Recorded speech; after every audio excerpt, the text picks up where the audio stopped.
Les bords de la mer Noire, au nord d'Istanbul. C'est ici que le troisième aéroport de la mégapole turque sera construit. 6 pistes pouvant accueillir 150 millions de passagers par an. À terme, ce devrait être le plus grand aéroport du monde, affirme l'AKP, le parti du Premier ministre Erdogan, qui gère la ville depuis 20 ans.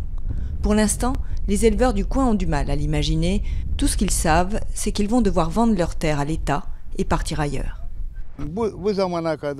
Jusqu'à présent, mes terres valaient 400 livres le mètre carré. Maintenant que les estimations sont parues au journal officiel, ça ne vaut plus que 45-50 livres. Ils nous ont dit, prenez cet argent et refaites votre vie. Quelle vie tu peux refaire avec 25-30 livres? La perspective de dizaines de milliers d'emplois à la clé ne suffit pas à apaiser la colère des habitants de Yenikeu. Qu'est-ce qui va nous arriver à nous? On vit à 80% du travail de la terre.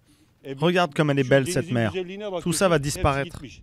Colère et tristesse aussi, car le poumon d'Istanbul est en train de vivre ses derniers moments. L'aéroport va s'étendre sur près de 8000 hectares de forêt. Le gouvernement a évalué à 2,5 millions le nombre d'arbres qui devraient être abattus. Ici, c'est la dernière zone forestière d'Istanbul. Les forces d'eau qui sont ici alimentent Istanbul. Pour le dire plus directement, on vit ici la plus grande catastrophe écologique du moment. Istanbul multiplie les grands projets d'infrastructure.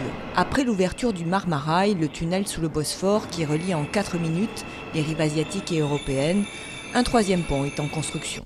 Le but, désengorger le trafic dans une ville dont la population a doublé depuis 1998 pour atteindre 15 millions d'habitants. Et là aussi, les critiques pointent le coût écologique de ces travaux. Du côté de l'AKP, on met en avant l'emploi et le prestige de la Turquie. Ces projets vont avant tout permettre de créer de nouveaux emplois dans le pays et cela va donner de la confiance à notre peuple. À présent, la Turquie fait partie des pays capables de réaliser des projets de niveau international.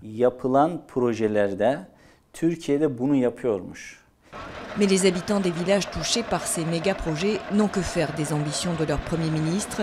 Ils pourraient bien lui faire payer ce qu'ils voient comme une folie des grandeurs aux prochaines élections.